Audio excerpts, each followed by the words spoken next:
सर्व महामानवांना त्यांच्या युगप्रवर्तक कार्याला तत्वज्ञानाला अभिवादन करतो। सत्यशोधक, साहित्य सम्राट, साहित्यरत्न, कॉम्रेड लोकशाहीर अण्णाभाऊ साठे यांच्या या क्रांतीभूमीमध्ये आज अण्णाभाऊ साठे यांच्या जयंतीच्या आपण सर्वांना हार्दिक शुभेच्छा देतो। आणि आज या ठिकाणी संपन्न होत असलेल्या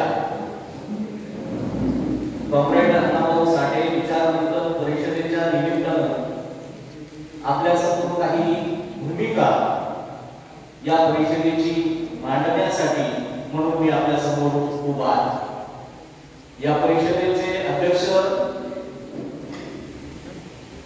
धरणग्रस्त माय बापांचे आधारस्तंभ श्रमिक मुक्ती दलाचे नेते आमचे मार्गदर्शक डॉक्टर भारत पाटणकर, ज्यांची पुस्तकं वाचून आम्ही शाळेत जायला लागलो। शाळेत जायचं हा पाठ अभ्यासक्रमाला आम्हाला सवय साधलेला होता। ते पद्मश्री माझे आमदार उपराकार लक्ष्मण माने साहेब, गुरुवर्य प्राध्यापक डॉक्टर अशोक माने सर, बिरबोळी सांस्कृतिक चळवळीचे कॉम्रेड दानाजी गुरव, आमचे मित्रबंधू सचिन करूर आणि उपस्थित सर्वजण बांधवांनो, काळ मोठा कठीण आलेला।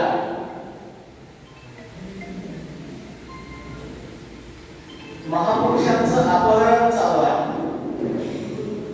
त्यांच्या विचारांचं अपहरण चालू आहे, त्यांच्या तत्वज्ञानाचं अपहरण चालू आहे। महापुरुष हायजॅक केले जात आहे। झेंड्याचं अपहरण होतंय, रंगाचं अपहरण होतंय आणि तत्वज्ञानाचं पण होतंय। जो मानवतेचा विचार करून राबतोय, काम करतोय, चळवळीला वेळ देतोय, त्याला नक्षलवादी ठरवण्याचं षडयंत्र म्हणजे जनसुरक्षा कायदा, आधुनिक मनुस्मृती ही या पेशवाईच्या राज्यकर्त्यांनी वारसदारांनी आज आणलेली आहे। म्हणून या विचारवंत परिषदेमध्ये काय भूमिका आपली असावी, तर मध्यंतरी राष्ट्रीय स्वयंसेवक संघाचे मोहन भागवत यांनी एका जयंतीत अण्णाभाऊंच्या असं सांगितलं की राष्ट्रीय स्वयंसेवक संघ आणि अण्णाभाऊ साठे यांचे विचार समानच आहेत, मिळते जुळते आहेत, यात फारसा फरक नाही। ही तर अण्णाभाऊंच्या उभ्या आयुष्याची, त्यांच्या विचारांची चिरवण आहे। अलीकडं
संपन्न होते आहे.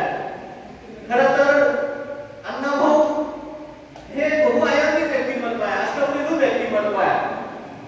ते कॉम्रेड जसे होते तसे आंबेडकरवादी होते, ते मानवतावादी होते. अशा अनेक पैलूंनी अण्णाभाऊ फुललेलं व्यक्तिमत्व आहे जागतिक स्तरावरचं. आणि म्हणून पुरोगामी राज्यात फुले शाहू आंबेडकरांच्या अण्णाभाऊंच्या या पुरोगामी महाराष्ट्रात आज समाजवादी धर्मनिरपेक्षता हे शब्द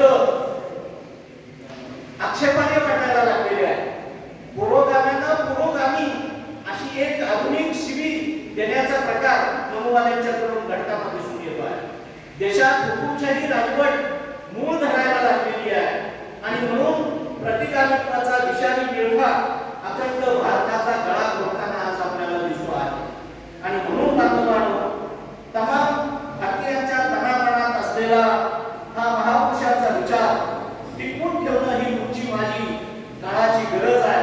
आणि म्हणून आपण अधिक व्यापक व्हायला हवं. जे सममुखी आहेत, समविचारी आहेत, त्यांना सोबत घेऊया आणि अण्णाभाऊचं जे आंतरराष्ट्रीय दर्जाचं स्मारक होऊ घातलेला 25 कोटी 32 कोटी अशी जाहीर केलेली रक्कम आहे महाराष्ट्र शासनानं, त्याचं अभिनंदनच. त्यांनी हे स्मारकासाठी देणगी देत आहे ते त्यांचं आद्य कर्तव्य आहे. कारण त्यांनी मुंबई महाराष्ट्राला मिळवून दिली, त्यांनी महाराष्ट्राचे निर्माण केलं, उभी हयात महाराष्ट्राच्या निर्मितीसाठी घालवली. म्हणून तुम्ही महाराष्ट्राच्या राजधानीत राज्यकर्ते म्हणून काम करत आहात. त्यांच्या गुणातून उतराई होण्याचा हा अल्पसा प्रयत्न आहे. ही रक्कम तुम्ही देताय म्हणजे समाजावर उपकार करत नाही किंवा एखाद्या जातीला दावणीला बांधून घेण्याचं काही कारण नाही. आणि म्हणून स्मारकासाठी निधी दिला त्याबद्दल स्वागतच आहे. आमच्या स्तरातून सरकारला पैसा जमा आहे त्याबद्दल अभिनंदन. पण खबरदार, अण्णाभाऊंच्या विचाराचं तत्वज्ञानाचं अपहरण जर कराल आणि अण्णाभाऊंचं भ्रमीकरण करा तर आम्ही जीवाचं दान करून तुम्हाला ठामपणानं महाराष्ट्रामध्ये विरोध कायमचा करून शेवटच्या श्वासापर्यंत ही भूमिका आज ठामपणानं अण्णाभाऊंच्या जन्मभूमी आपल्यासमोर मांडणं मला माझं कर्तव्य वाटतं. एक अण्णाभाऊंचा अभ्यासक, संशोधक, एक चाहता या स्मारकाची जागा गाव कुसा बाहेर, अण्णाभाऊ जन्माला आले कुसा बाहेर, इथून 2-3 किलोमीटर तिकडे तळं कुठं आहे या बाजूला जागा काढलेली आहे. शोधून मध्यवर्ती असावं. अण्णाभाऊची उभी हयात गेली कुसा बाहेर, तिकडं मुंबईत गेली चिरायनगरमध्ये झोपडपट्टी. कधीतरी मध्यवर्ती स्थान त्यांना मिळालं पाहिजे. त्या वाटेगावचं नाव साता समुद्राच्या पलीकडे जगातल्या 27 देशात वाटेगाव हे जाऊन पोहोचलं. त्याचं मूळ कारण आहे अण्णाभाऊ साठे यांची वाणी आणि लेखणी. म्हणून या वाटेगाववर सुद्धा अण्णाभाऊंचे अनंत उपकार आहेत. तमाम वाटेगावकरांनी सुद्धा अण्णाभाऊंना आपल्या गावच्या हृदयात स्थान द्यावं, मध्यवर्ती स्थान द्यावं, ही एक भूमिका या निमित्तानं सांगणं मला वाटतं गरजेचं आहे. कारण काय झालेलं आहे की कळत न कळत आता आपण इथं आहोत, पुरोगामी डावे समाजवादी विद्रोही इथं आहेत. म्हणून आमचे नागनालंदा प्रकाशनचे निरंतर इथं आले पुस्तक स्टॉल मांडून. पण पुतळ्याच्या मागं तिथं स्मारक डायनेने उभं केलेलं होतं, तिथं संघाचा स्टॉल आता मांडलेला आहे. आता सगळी संघाची पुस्तकं अण्णाभाऊ साठेंच्या पुतळ्याच्या मागं राजरोषपणे विक्री चालू आहे. त्याला विक्रीचं स्वातंत्र्य आहे, पण शिरकाव कसा चालू आहे ते प्रामाणिकपणे त्यांचं काम करायला लागले. आपण मात्र गाफील राहिलेलो आहोत आणि म्हणून आपण ठाम राहणं मला वाटतं गरजेचं आहे. समदुखी समविचारी यांनी एकसंध येऊन एकेची वज्रमुठ बांधणं गरजेचं आहे. मध्यंतरी एक सिनेमाला त्यात सांगितलं ते प्रवीण तरडेंनी की मातंगांच्या वज्रमुठीत हिंदुत्व आहे. दिवसा डोळ्यात लागून टाकतात, सावलीचा विटाळा झाला, मंदिराच्या कडेला उभा राहिला, मॉब लिंचिंग करतायत आणि त्याच्या सगळ्या मागासवर्गीयांच्यावर चालू आहे. आणि हे जे काही चालू आहे ते खूप भयानक आहे. मातंगांच्या वज्रमुठीत असलाच तर तो फुले शाहू आंबेडकरांचा विचार असेल, भारतीय संविधानाचा विचार असेल आणि त्याच्याही बरोबरीनं क्रांतिगुरु लहुजी वस्ताद साळवे, मुक्ता साळवे, सत्यशोधक अण्णाभाऊ साठेंचा विचार हा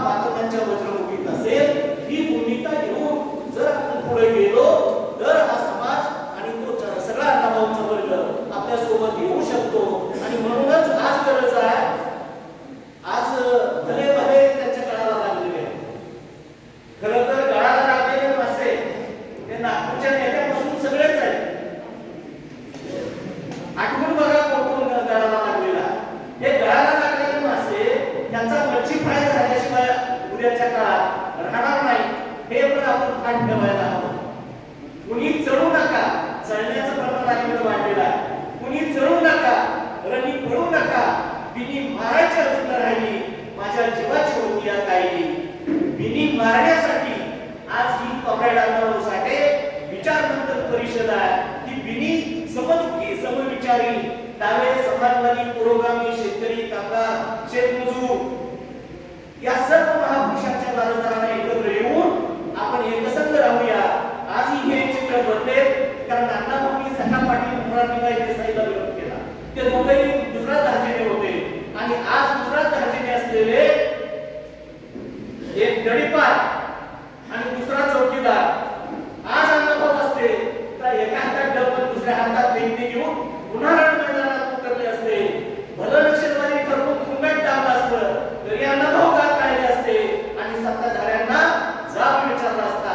पण सोडो ते पळो करून सोडलं असतं. आपण त्यांच्या वारसदार आहोत, आपण अण्णाभाऊ आहे यांनी जे केलं असतं ते करणं आपली गरज आहे आणि म्हणून आपण एकत्र येऊया.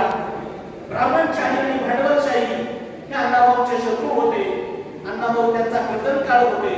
आजही हीच गरज आहे. या महाराष्ट्राला पुरोगामी जो विळखा घातला विचारी अशा प्रवृत्तीनं तो नष्ट करूया.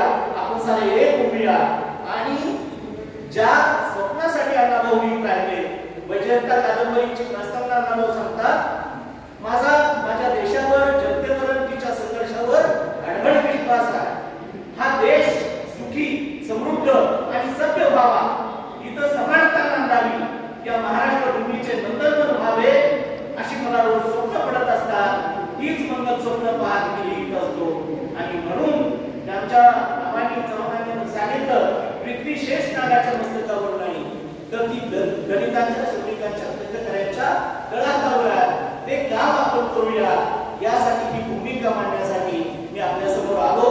स्मारक झालंच पाहिजे, ते आंतरराष्ट्रीय दर्जाचं झालं पाहिजे. आंतरराष्ट्रीय दर्जाची लायब्ररी ग्रंथालय तिथं स्थापन झालं पाहिजे. अण्णाभाऊंच्या जीवन तत्वज्ञानातले बालपणापासून जन्मापासून ते मृत्यूपर्यंत सगळे जे संदर्भ आहेत ते त्या शिल्पकृतीमध्ये चितारले जावे. जगातले लोक अभ्यासासाठी इथं यावे असं स्मारक साकारलं जावं. पण जर अण्णाभाऊंचं वर्गीकरण कराल तर खबरदार हे सांगण्यासाठी आज हे या ठिकाणी विचारमंथन परिषद घेतलेली आहे. या परिषदेची भूमिका मी आपल्या समोर मांडली. ही भूमिका आणि हे विचारधारा प्रत्येक एका वर्षला अण्णाभाऊंच्या नावाने संमेलन घेऊन सुद्धा आपण इथं साजरं करू शकतो असा आशावाद एक व्यक्त करतो.